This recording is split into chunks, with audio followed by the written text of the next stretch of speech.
me, please feel free to do so. I'm more than happy to share. At BizzyWeb, we're a full-service digital marketing agency. We do everything under the sun as it relates to marketing and digital marketing. And I'll get a bit into what that means, but the short version, anything relating to the computer and the internet, we can take care of for you. We do website development, we do audience analysis, we do marketing analysis, we do pay-per-click marketing, SEO, social media, and everything under the sun to try and help grow your business. We've been in business since 1999. We've got a team of about 17 people, and we're based here in the Twin Cities. So today the goal is be a marketer. If you're not sure if you're a marketer, if you're not sure you're in sales, guess what? You really certainly are. And as much as we'd like to, we need to make sure that we're on point. And so that's why we're going to be talking about digital marketing trends today. This should look fairly scary. There's all of these icons, all of which have different levels of return on investment for you. And all of these you'll hear if you go to a family reunion, your great Aunt Jenny will say, oh my gosh, my neighbor's son had made $1 million off the YouTube. And you have to be on the YouTube. You think, well, okay, how do I do that? And so there's the first trend that I want to talk about is there's this sort of anxiety about social media and digital marketing that, oh my gosh, you got to do this, you got to do this. Well, that's not entirely true. There's value and there's benefit and there's drawbacks to it. And we're going to walk through the value and benefit, the drawbacks of all of it. So at the end of it, you're going to hopefully have a pretty good plan as to what you need to do. So what do I mean by digital marketing? This means presenting who you are and the specific thing that you want somebody to do consistently across all different fronts. So this is a hummus company. They make hummus. You can see on the web, that's what they look like. In their email marketing, the same color and branding scheme comes through. Facebook, Instagram, and Pinterest, it all looks the same. They're presenting interesting and valuable ways to use their product, and even on mobile. Ultimately, no matter what you do or what you sell, this is what we want to get to. Some of you might not have this sort of pictorial awesomeness that a hummus company that can provide you with a mouth-watering look at something. Justin here in International is the tax guy. You can only spiff up a 1040 EZ so much before you're just literally putting hummus on a piece of paper. Oh, there's ways. Right. So here are the 5 trends that I'm going to talk about today. First of all, why you do have to be on digital marketing, and I'm going to give you some analysis and some insights as to what exactly that's going to mean for you. Next, we'll talk about why content marketing is becoming a bigger force than ever. Then how to do targeting and segmentization. That's a big word that I made up. And how that translates into personalization. Next, we're going to talk about mobile, and then 5, and lastly, collecting data, and then what exactly do you do with it. So thanks everybody for coming. Let's talk about digital marketing to start. So again, there's this sort of Minnesotan feel like, well, you got to do something, and then more often than not, we run across people who have been on Facebook and they did it for about 6 weeks and they didn't get anything from it, so therefore they're not doing it anymore because there's no value to it. Well, it does have value in the context of everything else and part of an overall concert. If you listen to an oboe, it doesn't always sound the best, but if you hear it in the full richness of an orchestra, it actually does sound a whole lot better. One of the reasons why we like to talk about digital media and digital marketing is it makes really good business sense. You can see on the screen here, I've got all the different ROIs, the top 7 ROIs, and 5 of the 7 of them are actually digital marketing. What does that mean in real time? It means the money you put in means more money out. And if you've ever experienced having a direct mail piece, the effectiveness is really sketchy depending upon what industry you're in. But other things that are digitally related are going to be a lot less expensive and provide you with even more return. Why else? Well, it's because in this day and age, here's the punchline through everything is that I'm presenting today is, in this day and age, people are not looking for a reason to buy from you anymore. They are looking for reasons not to buy from you. And the reason I know that is because if I Google you, I'm going to find thousands and thousands of people who do exactly what you do. What you do does have value, though, and the information and the way in which you help your clients is valuable. But because there are so many different channels and so many different ways to access and interact with you, you don't get to pick the client experience anymore. People are going to access and interact with you in ways you might not have even imagined. So the challenge of digital marketing is making sure that you have that consistency, but making sure it looks as good everywhere as everyone else. So one of the challenges that we get is we all have supercomputers in our own pockets that we walk around with. My father used to be a marketing rep for IBM, and there was a time in the 80s where he sold the biggest deal in the history of IBM. He sold a 1 gigabyte computer to First Banks. It cost $22 million, and it took off an entire floor of the building. I went to see it. I thought it was the most amazing thing on earth. I have in my pocket a 64 gig computer that I paid $300 for. I have this amazing little device, but what exactly does it do for me? Well, it gives me the opportunity to consume things. And I'm a huge information consumer. I look at apps and I look at blogs and I look at stuff all day long through my phone. My son is 2 years old. He knows how to run my phone and pick out pictures and look at his pictures. We're all getting to the point where this mobile device is crucial. But what really is the punchline to this is we are looking for interesting information. We're looking for blogs. We're looking for videos. We're looking for things to entertain us.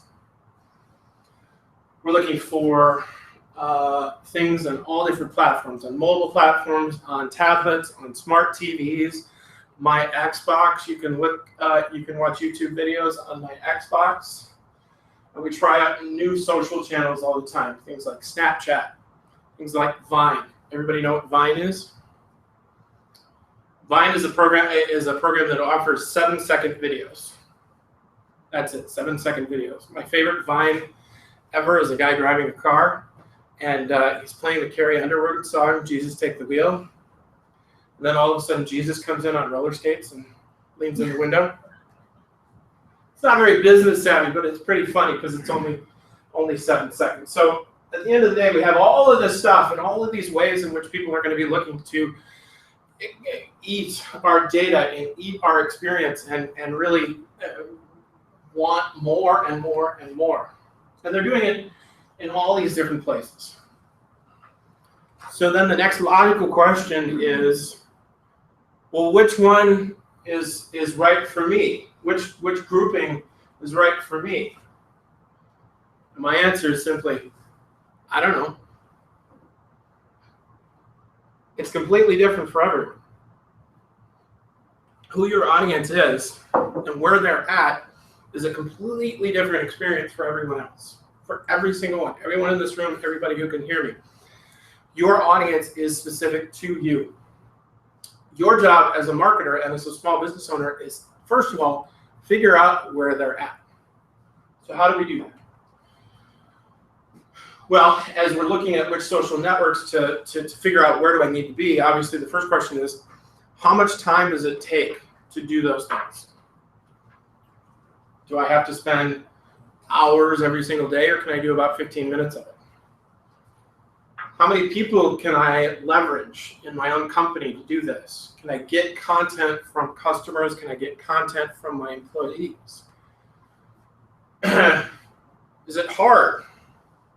Do I need to train people on how to do it? Or do I have to do it? When I owned my own company before I joined BizzyWeb, one of my biggest struggles as a business owner was actually downloading something to somebody else because I always thought I couldn't tell them how I wanted it done in a shorter time than actually doing it myself. And that's a challenge for small business owners. And then finally, where's your audience hang out? These are the 4 big things in determining how we figure out what social network to use. So here's how you jump on this trend. Number one, figure out where your audience is. And the easiest way to do that is actually ask them the question. You know, I'm sorry, what was your name? Rachel. Rachel here in International deals with senior care, in-home senior care, right? That's your business. So her audience is very different because her customer is not, and the people that she's caring for is not always the people who are going to be making the buying decisions. And they have very different interests in both. So that's a challenge for her to figure out where the audience is. Next, where are you today? Are you where your audience is? I'll give you a hint, spoiler alert. The biggest growing population of people using Facebook is people over the age of 55. Do you have any idea why? Grandkids. One word, grandkids. Grandkids. Yeah. Absolutely, grandkids. So do you feel like you're getting some sort of return? Are you getting engagement from your social channels?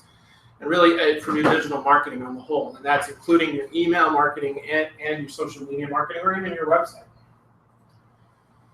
So what do we do from here? Well, choose a target that works for you. But again, keep in mind your resources. If the resources to get what you need are cost prohibitive, and when I mean cost, I mean both a financial burden and a time burden, you need to reevaluate. All right, next let's talk about content marketing. Excuse me for keeping drinking for those of you who are here. What do I mean by content marketing? Here's a definition that I think makes pretty good sense.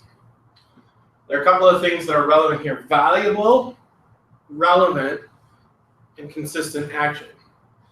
What's another way to say this? Being interesting to your audience, not just to you. I am always going to buy from me because I know I'm an expert and I know how great I am and I know what's interesting to me. But then what? Who do I market to after I've already sold to me? The easiest way to do that is to actually understand what they want, not what I think that they want. So why do we need to focus on content marketing? Well, first and foremost, that's what Google is focusing on now.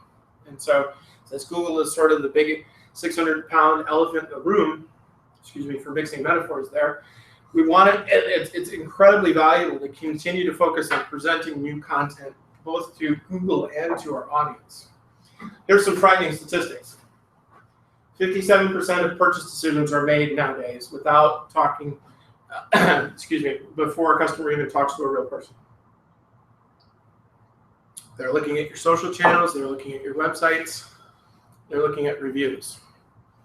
Here's a even more frightening statistic for those of us who like to be in front of people. By 2020, 88%, 85% of people will enter a relationship and a buying decision without actually talking to a real person. This especially holds true for millennials. If they can't do it on their phone, they're not interested. Period. I don't want to have to deal with it. So how do we keep all of these people who have no interest in talking to us interested? It's by continuing to make them interested by presenting content. So this is my funny way of talking about this. It's like a dance. And really this is a play on the engagement strategy that gets taught in most business school. First, we identify who our audience is. Who do we want to dance with? Why do we want to dance with them? It's because we have the time and we have the ability to dance. Next, what is their pain point? Are they sitting up against a wall looking forlorn and refilling the punch bowl? Those are the fun people to dance with. Next, cha-cha-cha. The first one is the attraction. That's actually just asking the question, would you like to dance? Next, we want to get in position to dance. How do we align ourselves correctly? If you've ever been to a Sadie Hawkins dance, sometimes that's who gets the lead. And it changes. Finally, what are the actions that we want to take? What are the things that we want to do together? Really, the punchline to that is, well, we want to do business together in some way. But again, who's leading and who's not. So let's talk about this. Where is our audience? Well, first of all, who are we trying to reach? And again, this is completely different for everyone in the room and everybody who can hear me. You need to define who you are trying to reach. What do they look like? How old are they? What is their socioeconomic status? And what is their pain point? In knowing who your people are, you get to make decisions and you get to make a strategy based on that. But if you don't know who you're dealing with, then chances are good you're probably not going to be very successful. One of the kisses of death that for me, because I talk to so many people in a business development role all the time, they say, well, what is your target audience? And they say, well, really everybody. No. Thank you. You need to define that a little deeper. Everybody is not going to buy your product. There's only one product that everybody buys, and that's either the two products really these days that most everybody buys. It's either cell phone service or cable, and nobody really is happy with any of those people. So why do we want to know who our audience is? It's because in knowing who our audience is, how we're dealing with them changes. So here's an analogy I give you. So you're going to try to explain quantum physics to somebody, and you're going to explain it to your mom. My mother is watching. This is not an accurate description of my mother. She looks much younger and much more vivacious than this. How do you describe quantum physics to your mom? Is it more or less different than you describing it to your spouse? Most likely it's very, very different. And it's even more different than describing it to one of your kids. All of these people have very different ways in which they enter the world, in which they consume information. And none of them are wrong. Every one of those groups of people has the right way to talk to them. So when we're talking about understanding our audience, this is something you should remember. If I'm describing quantum physics, how I do so matters to who I'm talking to. Next, agony. This is another way of saying, what is their pain point? What do they want to know? How can you help them? To distill this even further, besides what's on screen, is how can you help me save money? How can you help me make more money? Or how can you help me have a better relationship with time? At the end of the day, those three questions are really what everybody's trying to do. Make more money, save money, or have a better relationship with time. But don't forget about what makes us people. What do I mean by that? In this day and age of digital marketing, the world is essentially flat. As small business owners, you have just as good an opportunity to have a relationship with somebody than a large conglomerate. And that's a valuable thing. That sets you above somebody else. To give you an example, if you went online and posted something on, well, I'll even give you a real world example. I have a 2-year-old who thinks the world was hung and created by a little furry monster named Elmo. We watch Elmo every single day when mommy and daddy come home from work. And daddy especially is about ready to strangle Elmo because the local PBS channel has run the same 30 episodes in rotation every single day for the last 7 months. Drives me nuts. I start figuring out continuity issues on Sesame Street. And then I start thinking to myself, I really need to get out more. So the first thing I did is I sent a note to HBO. HBO is a big, giant brand who owns Sesame Street now. They said, when are you going to get new episodes out? I got nothing. No response. Nothing. I contacted the local TV station, again, through social media, and I got an answer within a half an hour. New episodes starting September 14th. September 12th, actually. Excuse me. I, for one, can't wait.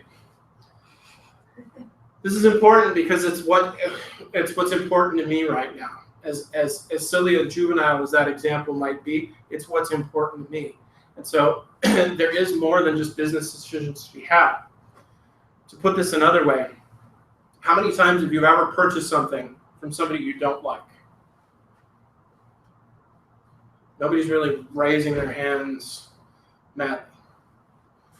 It's because when you work with somebody, you want to understand them, and you want them to feel like they understand you, and they're listening to you, and they're invested in your success. Finally, before we move on, what's the worst thing that can happen? If they don't do business with you, what happens? Chances are good the answer is nothing, and the pain continues. That's an important thing to understand. What happens if the pain gets worse? That's something when you're understanding your audience, you absolutely have to do. Okay, now we're getting into the dance part. Cha-cha-cha. How do we attract people? Well, first of all, we're going to get their attention. Hi. Would you like to do something together? Maybe dance? There are a lot of different ways in which we do that. One of the most consistent ways to do that is email, because just about everybody in the world has email. Where can you find those people? Again, that gets into the audience analysis, but ultimately the starting point should be email. And finally, what's a unique point of view that you can provide for your content? Don't just necessarily recycle content that they can get anywhere. I can get content anywhere. What makes you you? Why do I want to work with you as opposed to anybody else? Fourth, agreement. Yes, somebody wants to dance with me. It's most likely because they understand that I can help them. I'm providing educational value. I share their values. I'm a good dancer, so we know it's a good fit. I've done it before. And then those who danced with me before are going to dance with me again, because I'm providing them with a great experience. And you will too. But it all starts at the first point. Then the last part is our action, actually taking them to dancing. We want to focus on the action that we actually want somebody to take. What's an action that we want people to take in the digital world? It's click here, share this, read more. Those are actionable items that then we can qualify and move forward. In doing so, we get a better educated prospect, somebody who has already figured out and we've answered all the objections as to why they don't want to work with us. The only option left is to work with us. One of the easiest ways to do this is to convert the frequently asked questions that you get on a regular basis into content. What are the 5 best reasons for working in a virtual office center environment? That's something that you get a lot here. What if you were to provide that in content form? Then all of a sudden somebody walking in the door already knows the good reasons. You don't have to explain it to them. But if they still don't buy, and they still don't want to dance, it's not because you did anything wrong, it's that they're not ready to dance. So you want to keep in touch, but you want to do so in a friendly, an open way. Last thing you want to do is club people over the head. You want to dance now? You want to dance now? I'm in a room filled with mostly women here. What happens when you see a guy following you around a dance going, you want to dance now? How about now? It's what? Creepy. Same holds true for sales. So here's, in summary, how we jump on this trend. Define our audience, know what our pain points are, getting their attention with valuable and relevant content to them, cha-cha-cha, providing great value, and helping them through their buying decision. 1, 2, cha-cha-cha. All right, let's move on to our next one. This gets a little nerdy, but stay with me. Segmentation and targeting. We all have an audience in some way or another. It looks somewhat like this, let's say. How do we know what to do? Do we just send a blanket something out to everyone and hope that the targeted people take the action we want to take? Well, there's never going to be a full group who's going to take every action you want to take unless you're part of a call. The easiest way to get around this is actually figure out who are the people who are going to take the actions you want to take and communicate to them. Again, remember your mother, your spouse, your kid, all of those people are going to have different reactions to trying to have something explained to them. So group your regular customers together. Group your prospects together. Group the people who are super fans, who are always going to talk to you, always going to interact with you. Group them together, and then talk specifically to them. Here's what marketing looks like. Here are all the different ways in which we can receive marketing messaging today. Email, Facebook, Twitter, through the news, online, Pinterest, on my phone, on my PC, in a book. Wow! By and large, on average, we see about 264 pieces of marketing. We are marketed to about 264 times in a day. What does that translate into in real time? Does that mean that we're making 264 buying decisions in a day? Oh, good Lord, not. If so, I'm available for adoption if you're buying 264 things in a day. What it really is noise. It's a lot of people barking, and it goes in one ear and out the other all the time.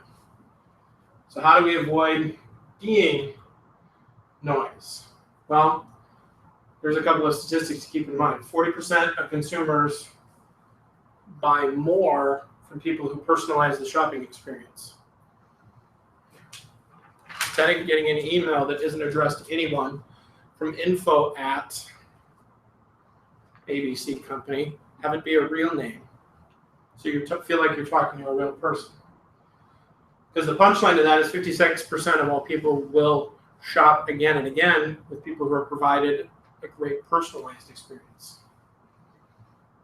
And then even more importantly, 76% of consumers share personal information with people they are going to believe give them a good personalized experience. So what does this mean? It means providing a great personalized experience is important. In order to do that, we have to ask. Here are some of the things that we can ask. What's your name? Where do you live? How old are you?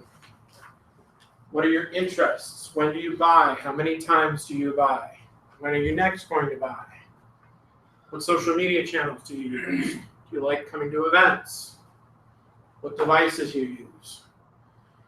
Do you always get to ask people directly all of this information? No. Because if you do so, it's going to seem very, very creepy. So the way in which we gather a lot of this information has to be a little surreptitious and a little clandestine, but not in an offensive way. Anytime people feel like they're going to be spied on, they're going to immediately shut down and not work with you anymore. So how do we use that information? Well, we can, once we get it, we can segment our emails by interest level, customers, clients, prospects, friends. We can provide them with special experiences, which are discount offers. In this world, there are very few opportunities where you get a thank you for being a customer discount. If you're like me, you see all the time the cable company providing great offers to new people. Well, what about me? I've been buying for years. What do I get? Well, I get a hike in my bill. Leaves a bad taste in my mouth. And long wait times. And long wait times on the phone. Exactly. So here are a couple of other ways we can use that information. Providing great customer experiences. One of the nice things that they do here at virtual office centers is that in addition to providing you with a place to put your laptop and a phone to use, is they have frequent networking opportunities. Ways that you can collaborate with other people. It's because entrepreneurship is by definition lonely. And so they're providing more than just a space. They're providing a community for you to be with. In a sense, they're providing exceptional customer service and quality loyalty programs in doing so. That's why I recommend people all the time to come here. And in doing so, they're getting a lot of information about their customers. What do they look like? What are they interested in? I know so because they were so overbooked they had to open a brand new office this year. So how do we jump on this segmentation train? First, review your contacts list. See if you can split it up into basic groups. Who are your customers now? Who are your prospects? Who are people that you met but have no idea where you met them or how? That's the three basic starters. If you don't know who they are, re-engage with them. Ask a question. How did I meet you again? I'm not sure. Next, use automation tools so you can make your life easier. Nobody has the time to fully market their business unless you are literally employed as a marketer. So more automation tools that we can use, autoresponders, automatic signups on our website, things like that, the better our life's going to be. And then finally, develop special content for those people. Make them feel special, make them continue to feel validated that they made a purchasing decision with you. Okay, next we're going to get into mobile. This is something that a lot of people talk about, but a lot of people don't really understand. Why is mobile responsiveness important? So, here's some frightening statistics. 51% of all emails now are opened on a mobile device, either a tablet or a phone. Even more scary, the average amount of time people look at their phone on a daily basis is 150. 150 times people are looking at the little supercomputer in their pocket. Justin's looking at his phone right now. Those are where your customers are going to be because they're there all the time. But it's changed our behavior and how we act and how we interact with people. Because people are looking at it so much, that's where they're going to be making their purchasing decisions.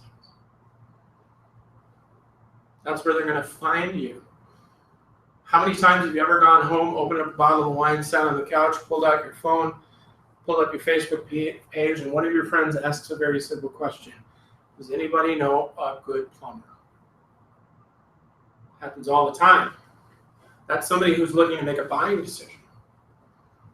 And so there's a lot of inside baseball that actually gets up to that point. But that's how purchasing decisions are made. Here's an example. This is what Google Places looks like. Just a simple Google listing. And even if you got an iPhone, you can actually hit that call button and it'll take you right there. 4 out of 5 people use smartphones to find logistical information. Where people are, how many times, when they're open. When I came here today, I had a whole bunch of stuff that I was carrying. I pressed 2. I walked out and there was nothing. So I thought, oh boy. I pulled out my phone, realized I was supposed to be on 3, not on 2. Local searches, again, because we want to deal with real people and not with big giant conglomerates, happen 2 times as much as non-local searches. So people are looking for local businesses to buy from. And of those searches, about half of all, statistically speaking, half of all searches are happening within people are coming to you within an hour. They want to buy right now. This is especially true in the service trades. If your roof flew off, you're not going to make long, drawn-out, evaluative buying decisions. You need a roof tonight.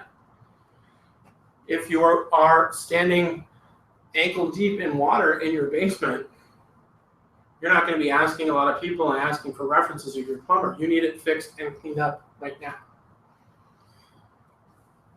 Punchline to all this, 78% of all local searches that result in a local purchase that happen on a mobile phone. So being on mobile is more crucial than ever. And again, email is the #1 app on any mobile phone. But it has to look great and it has to be relevant. 75% of all emails are deleted if they're not interesting. And even worse, 30% of people will unsubscribe from your email if it's not interesting, or if it doesn't look good. Here are some fun examples that I found. Too much text. People will make an evaluative decision within 1 second of looking at your email whether or not they're going to read it or not. If there's multiple columns, now that means you're sloppy. I don't know what I'm supposed to look at. And again, isn't this sort of painful to the eye? What am I supposed to look at here? Am I supposed to look at the gray bar or the one on the left?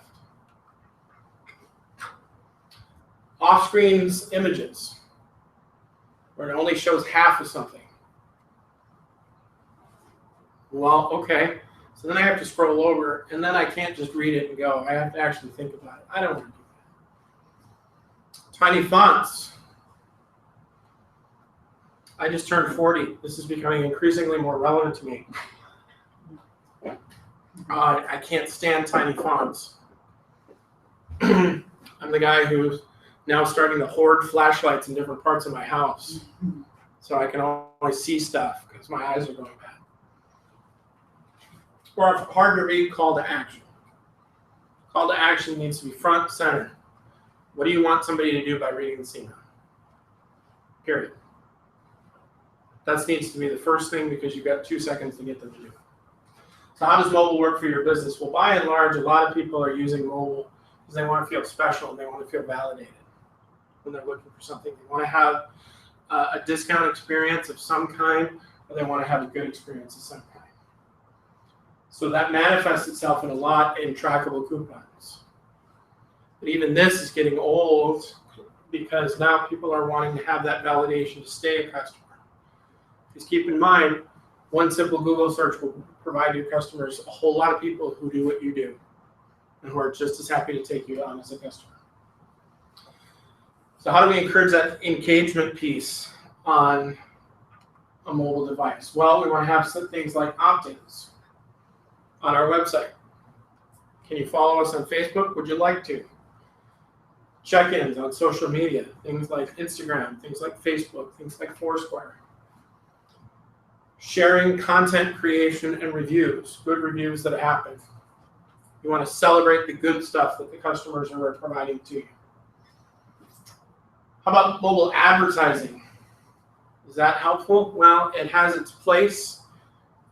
Some of the examples are Facebook ads that you can see, Pinterest cinematic pins, Google local inventory ads. If you're looking for a specific product, who's got it? If you're an inventory-based company, you should plug into Google, or even an Instagram sponsored ad.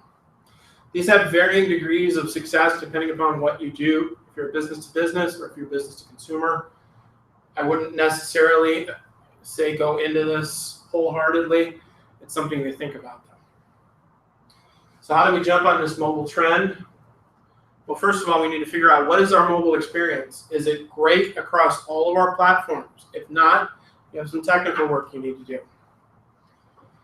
Next, try sending something valuable, something that a validation, like a coupon, or a social post, something that if you're seeing it on the mobile is going to encourage people to start the interaction process. So our last thing, and good, I'm right on time, is big data. This is especially true in my business because if you deal with a marketing consultant, they're going to wow you with really big numbers. And it's going to be confusing. You want to make sure that it involves actual real-world action. So this is my funny that I found. If your sales are plateauing because your customers aren't going there, well, you got to figure out a way to dump the inventory somehow. So sometimes you have to create new markets. Here's the most important thing I can tell you about data. It's not important for data's sake. Data helps you ask other things, better questions, make better decisions. And it's everywhere around us. You can get analytics on your website. You can get analytics through all of your social media platforms. You can get it through your email service provider. It's all over the place. Why does it matter in the first place? Well, again, it's going to help us make better decisions, but it's going to push people into action. Clicking or downloading, coming to the office, making an appointment, picking up the phone and calling. All of that leads into more revenue, simply put. So the data itself is not magical, but the data, it helps you make good decisions. So if you've got a high open rate on your emails, but a low click-through rate, well, that means that you've found a really good time of day and you're providing them with a lot of really great keywords that are interesting to them, but they don't know what you want them to do. Or it might not look good on email, or it might be too long. We've got a low open rate, but a high click-through rate. Well, that means that your timing might be off. content line might not be interesting. You might not be sending it from a specific enough email address. Lisa, you meet just about as many people in your day as I do. Have you ever met somebody whose name is Info?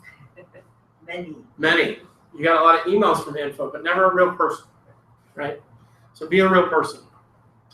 So again, a low open rate but a high click-through rate. The high click-through rate means those who are actually opening it know what you want them to do, and you're providing them with content that's interesting to them. The content is good, it's just an issue of presentation. So here are some 3 tips that I think are really important. Number 1, beware of vanity data. Vanity data is what a marketing consultant will use to make themselves sound super duper impressive, but doesn't actually mean anything. Things like open rates or reach or impressions. That's how many people saw your ad. Impressions is a Google statistic that says how many people saw your ad. Not how many people did anything with it, how many people saw it. So for those of you here, let me ask you a question. All of you passed a billboard on your way here today. Can any of you tell me what it was? That's an impression. You drove by, but it went in one ear and out the other. As a small business owner, that's not actually helpful. The real data gets into once you're actually getting people to take an action. That's when it really starts to get fun. Second, start small. Focus on one particular audience, focus on one particular thing, and grow that. Don't try and push everything down the field. Do one thing, do it really well, then do another. And finally, there's an old comedian that I really love. His name was Henny Youngman. He had this thing, he was basically obvious comedy. So one of his famous things was, hey, can you call me a cat? Sure, you're a cat. Similarly, the doctor, hey, I went to the doctor and says, Doc, it hurts when I do this. The doctor said, well, don't do that. If it's not working, don't do that. Focus on what's working. So here's how we get on the data bandwagon. First of all, what are the numbers that really matter to us? It's not impressions. It starts with how many people are we dealing with, and then what are they doing? Next, look at those numbers over a period of time. The kiss of death of having all of these analytics is it's going to drive you nuts. It's like looking at your stocks. Oh my God, I lost so much money today. Well, that's not entirely true. How much money did you make over the last 3 months? Look at it over a period of time. Determine what your baselines are. And then based on those numbers, figure out what target you want to pursue next. And then go after that. So here are a couple of thoughts to ponder as we leave. First, your audience is going to choose where they're going to see you. So you need to look good consistently across everything. If you don't, you need to hire a technical person to help you. Content is more important than any, ever, now, because again, people are going to be in one ear and out the other. Give them a reason to stay with you. Finally, be personal. Make people understand that you're a real person with real problems. Make sure that you're looking as good as possible on mobile and leveraging that as much as you can. And use your data to make good decisions. Don't just use data to have big scorecards. Make it work for you. So a couple of resources for those of you who are interested. We're a constant contact provider. If you're interested in this free 60-day trial, I'd be happy to sign you up for that. We're also doing a big deal right now at BizzyWeb. If you're interested, go to BizzyWeb.com/honey and get up to $2,500 off. And if you'd like to come to more of our events, because we are here at Virtual a lot, but we do these events every week. We do about 2 or 3 of them a week. Go to BizzyWeb.com/events. So I'm assuming that since Amanda has not interrupted me, that we have no questions from the peanut gallery and the other locations. Excellent. Is there any questions in the room that I can answer for you? Can you give the 2-minute flyover on constant contact? Sure. I keep seeing it, like in the last 2 weeks, I've seen it in 100 different places. Sure. Constant Contact is a small business marketing platform. Initially, it started as email marketing, but it's grown into some other things. They have an event-based product, they have a social media-based product, and they also have some other products that are helpful to social media people. Small business owners. The goal is, in having a constant contact account, is how can you start interacting with your audience and making some headway, but doing it all in one place. From a price perspective, it varies depending upon what other things you want to do. One of the reasons why we like it at BizzyWeb is it gives you more than just email marketing for about a comparable price. Good question. Thank you. Well, thanks everybody for coming. I appreciate it. And we'll see you next time. And make sure you say something nice to your coworker this week. Here you go. Woohoo! Thanks.